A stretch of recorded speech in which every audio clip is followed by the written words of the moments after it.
चलिए बुलेटिन की शुरुआत करेंगे आज के कुछ खास बड़ी खबरों के साथ।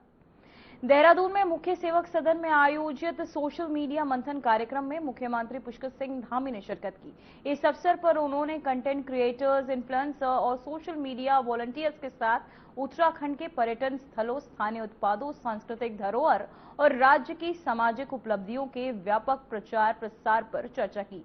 कार्यक्रम को संबोधित करते हुए मुख्यमंत्री धामी ने कहा कि आज सोशल मीडिया के जरिए नेतृत्व और जनता के बीच संवाद का दायरा और प्रभाव काफी बढ़ गया है। इसी कारण वे विश्व के सबसे अधिक फॉलो किए जाने वाले नेताओं के शीर्ष में स्थान पर हैं। वहीं मुख्यमंत्री ने कहा कि उत्तराखंड में भी डिजिटल प्लेटफॉर्म्स के माध्यम से शासन और प्रशासन के सभी विभाग सीधे जनता से जुड़कर समस्याओं का त्वरित समाधान सुनिश्चित कर रहे हैं।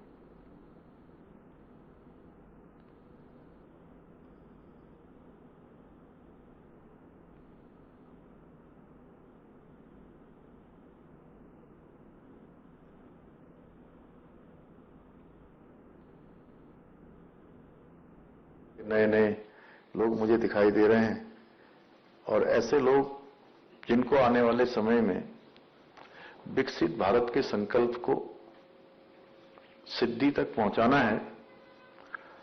और हमारे प्रधानमंत्री जी ने जो हमारे उत्तराखंड के बारे में कहा है कि ये दशक उत्तराखंड का दशक होगा, यानी कि 10 साल उत्तराखंड की गति के होंगे, उत्तराखंड की प्रगति के होंगे, उत्तराखंड की उन्नति के होंगे। उत्तराखंड हर क्षेत्र में देश के अग्रणी और अग्रिम पंक्ति के राज्यों की श्रेणी में होगा। उसको बनाने वाले लोगों के बीच में हूं। साथियों, आज सोशल मीडिया का संचार सूचना के आदान प्रदान में सबसे तेज और सबसे प्रभावी माध्यम ये बन चुका है और दुनिया के किसी कोने में भी बैठा हुआ व्यक्ति अपना विचार, अपना दृष्टिकोण को कहीं भी कुछ ही मिनटों में, कुछ ही सेकंडों में पूरी दुनिया में पहुंचा सकता है। और सोशल मीडिया ने न केवल ऐसे जो सामूहिक संवाद को तेज और बहुत आसान बनाया है, बल्कि जन भावनाओं को भी समझने और उसको एक सामूहिकता का विषय बनाने में अत्यंत महत्वपूर्ण भूमिका निभाई है। और सोशल मीडिया ने आम नागरिक की आवाज को भी एक मंच देने का काम किया है, यानी कि वो भी अपनी अभिव्यक्ति सोशल मीडिया के माध्यम से कर सकता है। जो पहले केवल कुछ मीडिया प्लेटफॉर्म तक ही सीमित होता था, अब आसानी से जो बात आप मीडिया से नहीं आ सकती, वो सोशल मीडिया के माध्यम से आसानी से लोगों तक चल सकती है। विश्व की बड़ी से बड़ी घटना हो या किसी गांव की छोटी समस्या हो, वो भी कुछ सेकंडों में लाखों करोड़ों लोगों तक पहुंच जाती है। यही कारण है कि प्रधानमंत्री आदरणीय नरेंद्र मोदी जी ने वर्ष 2014 में जैसे ही वो देश के प्रधानमंत्री बने, उन्होंने सोशल मीडिया, डिजिटल प्लेटफॉर्म को शासन व्यवस्था का एक अत्यंत महत्वपूर्ण हिस्सा बनाया। और मोदी जी ने सोशल मीडिया को कम्युनिकेशन, ट्रांसपेरेंसी और नागरिकों की सक्रिय भागीदारी को ले एक ऐसा सशक्त माध्यम बनाया है जिसने शासन व्यवस्था को न केवल जन केंद्रित यानी पब्लिक के लिए एक तरह से पब्लिक सेंट्रिक बनाया है, बल्कि प्रत्येक नागरिक को आज पॉलिसी बनाने में, उसका निर्माण करने में और डिसीजन प्रक्रिया में भी कहीं न कहीं प्रत्यक्ष अप्रत्यक्ष रूप से इससे जोड़ने का भी कई काम किया है। आदरणीय प्रधानमंत्री जी ने एक्स पर, फेसबुक, मन की बात, माईगव, पीएमओ के डिजिटल इकोसिस्टम जैसे माध्यम से भारत में डिजिटल गवर्नेंस की एक नई मिसाल स्थापित की है। और प्रधानमंत्री जी वो खुद भी विश्व के सबसे अधिक फॉलो किए जाने वाले राजनेताओं में शीर्ष स्थान पर हैं। दुनिया के सबसे अधिक लोग आज उनको फॉलो करते हैं और आज उन्होंने, प्रधानमंत्री जी ने डिजिटल माध्यम को लोकतंत्र मजबूत करने का, डेमोक्रेसी को ताकत देने का एक सशक्त माध्यम बना दिया है। आज देश के नागरिकों को सरकार के प्रत्येक योजना, प्रत्येक निर्णय और नीतियों की जानकारी सभी तुरंत जो है मोबाइल में प्राप्त हो जाती है। और प्रधानमंत्री जी की प्रेरणा से ही हम उत्तराखंड में भी डिजिटल उत्तराखंड निर्माण के लिए आज संकल्पबद्ध होकर काम कर रहे हैं। हमने राज्य में सोशल मीडिया के माध्यम से शासन को पहले से कहीं अधिक पारदर्शी और उत्तरदायी और जवाबदेही तय करने का भी माध्यम बनाया है।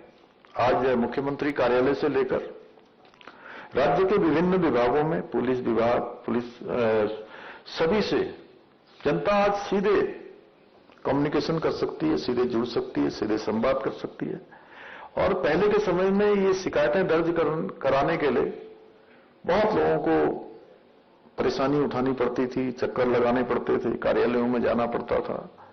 परंतु आज सोशल मीडिया के माध्यम से, ट्वीट के माध्यम से, फेसबुक के माध्यम से तत्काल इसका समाधान भी मिल जाता है। मैं स्वयं भी प्रत्येक दिन सोशल मीडिया प्लेटफॉर्म पर आने वाले जो सुझाव हैं, शिकायतें हैं, जन समस्याएं हैं, उसकी मैं मॉनिटरिंग करता हूं, मैं देखता हूं।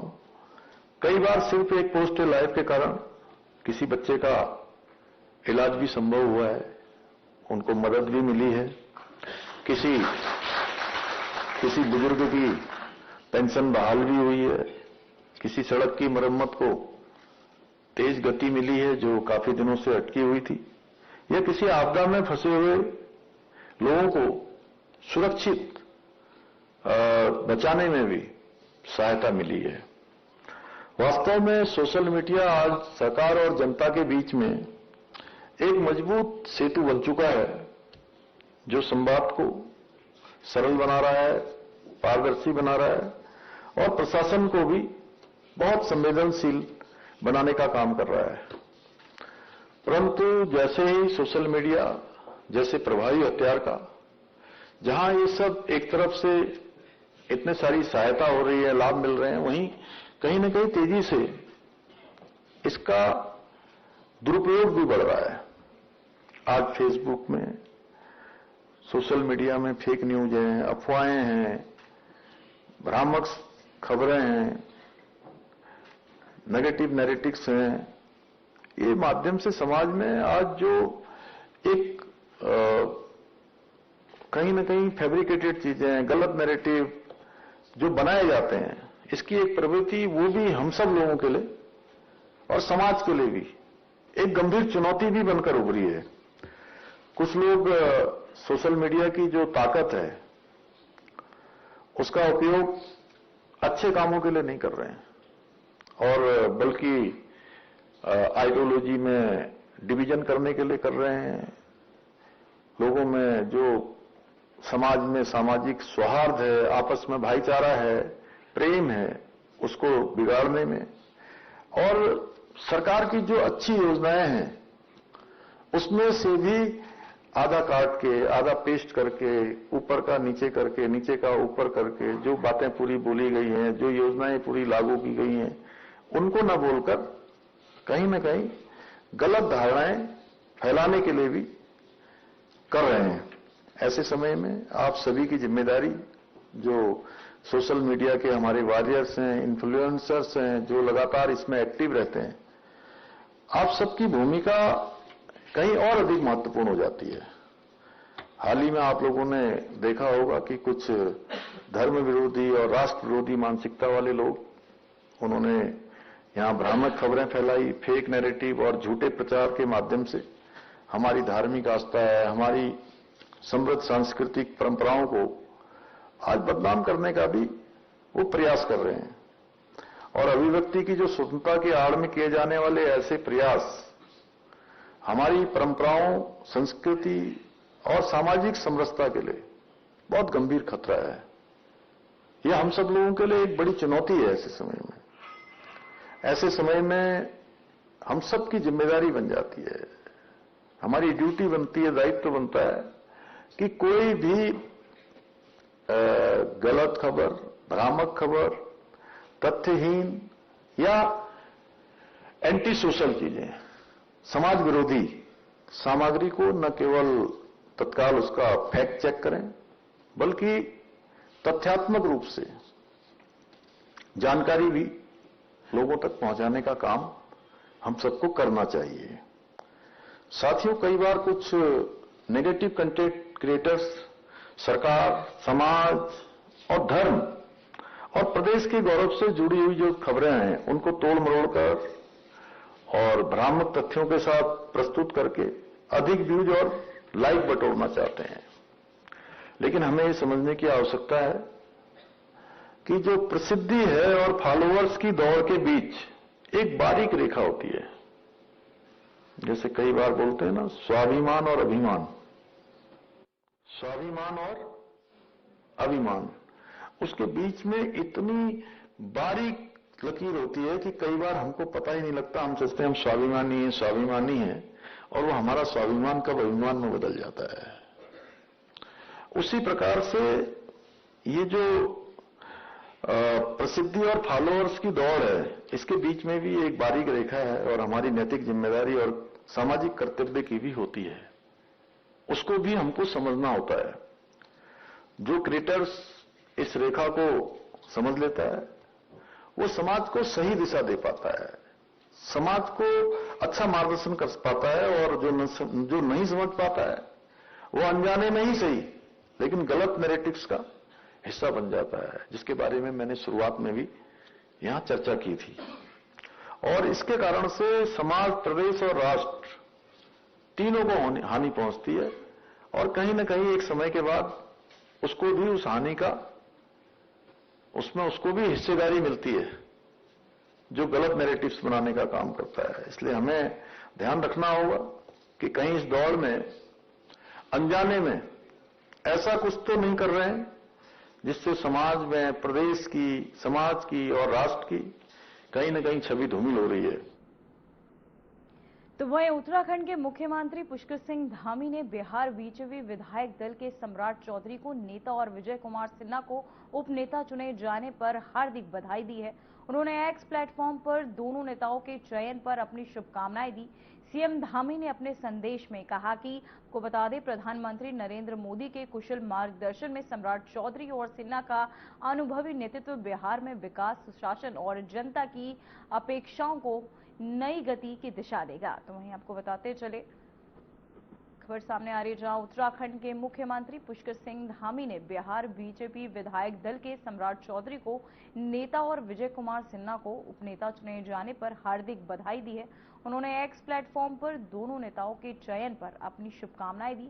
सीएम धामी ने अपने संदेश में कहा कि प्रधानमंत्री नरेंद्र मोदी के कुशल मार्गदर्शन में सम्राट चौधरी और सिन्हा का अनुभवी नेतृत्व में बिहार विकास, सुशासन और जनता की अपेक्षाओं को नई गति और दिशा देगा।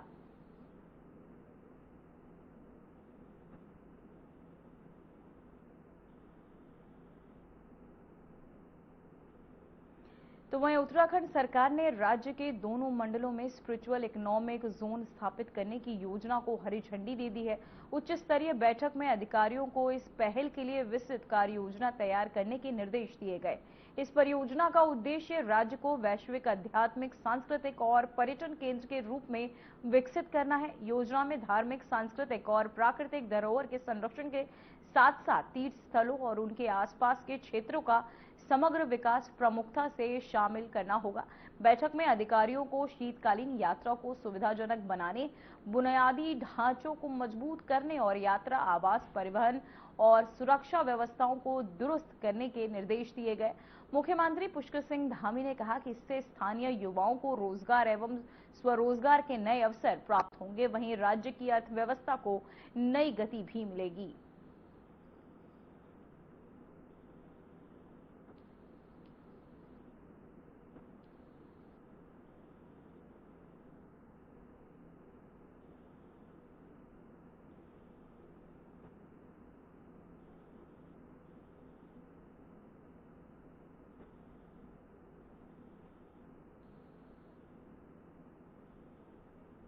तो वही खबर सामने आ रही है, जहां उत्तराखंड सरकार ने लागू किया एमसा। उत्तराखंड शासन ने हड़ताल पर लगाया रोक। राज्याधीन सेवाओं में हड़ताल पर लगा प्रतिबंध। प्रदेश में अगले 6 महीने के लिए लगा प्रतिबंध। सचिव शैलेश बगोली ने जारी की अधिसूचना। जनहित को ध्यान में रखते हुए फैसला लिया गया। तो वहीं आपको बताते चले, बड़ी खबर सामने आ रही है, जहां उत्तराखंड सरकार ने लागू किया एमसा। उत्तराखंड शासन ने हड़ताल पर लगाया रोक। राज्याधीन सेवाओं में हड़ताल पर प्रतिबंध लगा दिया गया। प्रदेश में अगले 6 महीने के लिए ये प्रतिबंध लगा रहेगा। सचिव शैलेश बगोली ने ये जानकारी जारी की अधिसूचना, जिसमें उन्होंने जानकारी दी, जहां जनहित को ध्यान में रखते हुए ये बड़ा फैसला लिया गया है।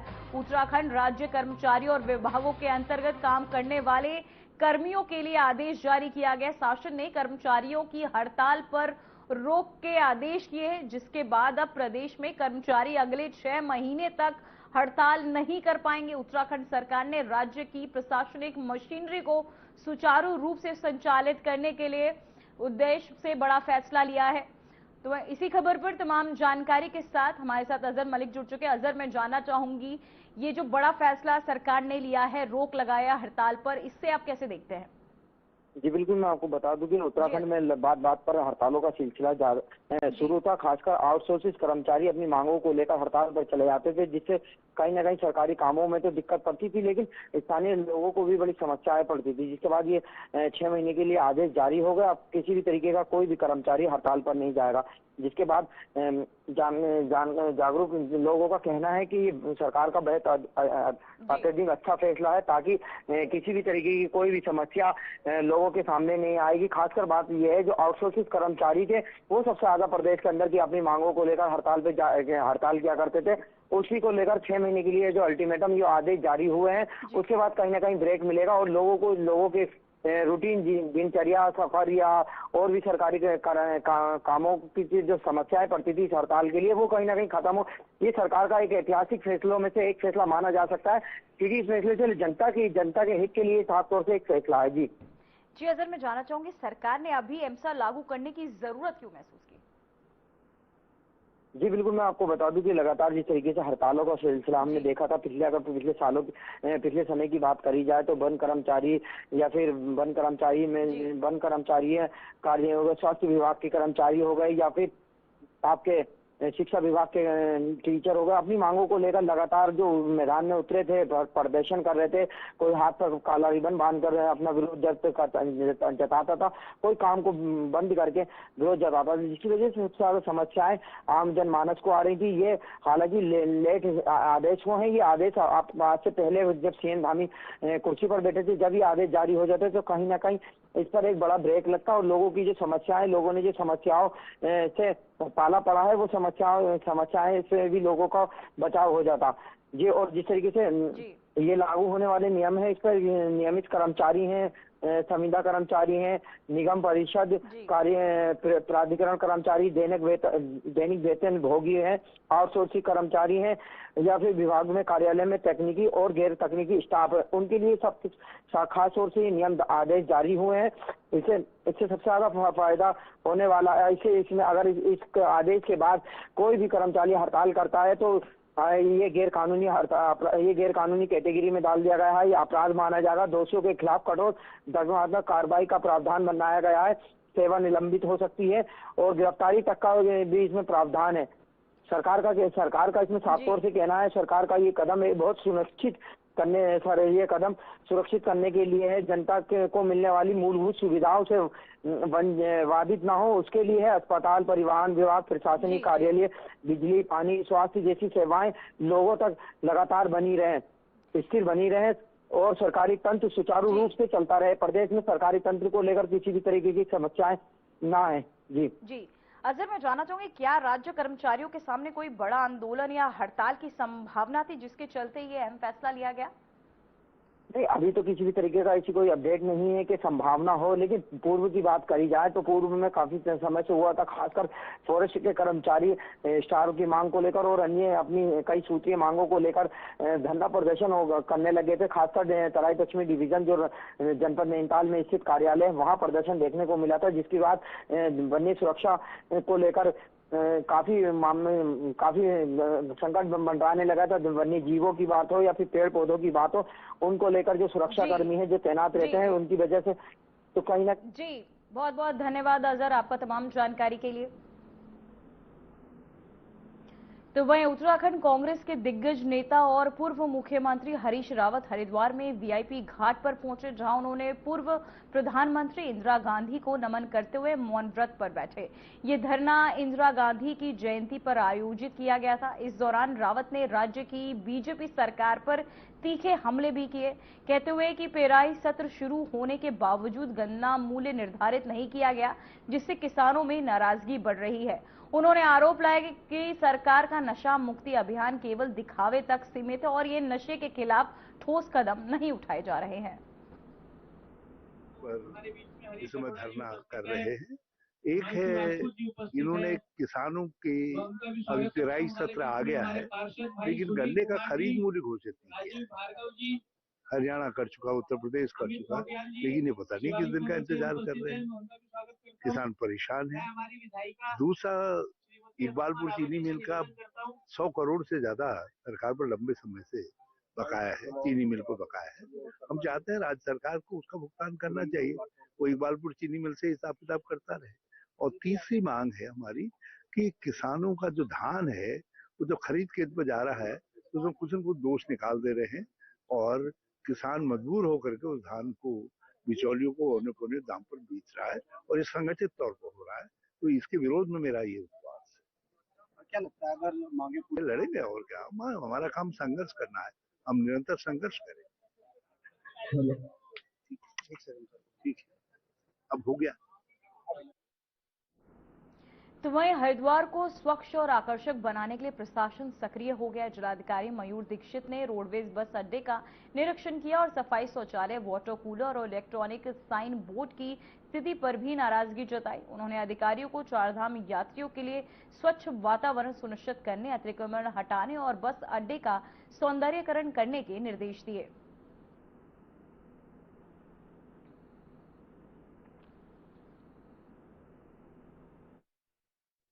देखिए, माननीय मुख्यमंत्री जी के निर्देश हुए थे कि उन्होंने जो लास्ट वीक सभी जिलाधिकारियों की मीटिंग की थी, उसमें उन्होंने डायरेक्शन दिए हैं कि सभी अधिकारी अपने अपने क्षेत्र में सफाई व्यवस्था को सुदृढ़ करने के लिए अभियान चलाएं और निरंतर इस अभियान को गति दें। इसी क्रम में आज डिस्ट्रिक्ट के सभी ऑफिसर्स फील्ड में उतरे थे, सभी नगर निगम के भी, नगर निकाय के भी, छोटी नगर पंचायत, साथ ही एसडीएम, पीडीओ, सभी ग्रामीण और शहरी क्षेत्र में, साथ ही नेशनल हाईवेज के जो साइड में जो कूड़ा कचरा है उसकी सफाई व्यवस्था भी आज व्यवस्था दी गई है। कल इस संबंध में एक वृहद बैठक भी ली गई थी शाम को, और आज सुबह मेरे द्वारा आईएसबीटी हमारा जो बस स्टैंड है उसका निरीक्षण किया गया। उसके आसपास जो मार्केट्स हैं और जो यात्रियों की सुविधा है उसका भी निरीक्षण किया गया।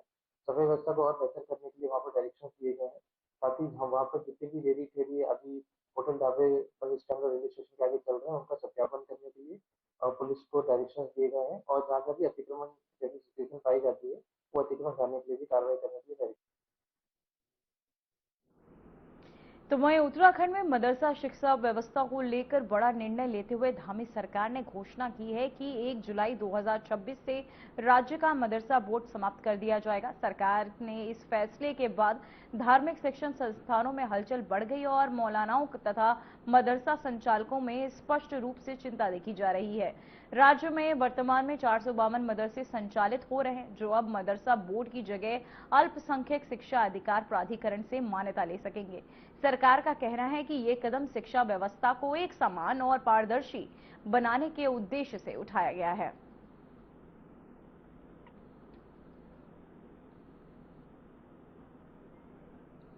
फिलहाल बुलेटिन में इतना ही। मुझे दीजिए इजाजत। नमस्कार।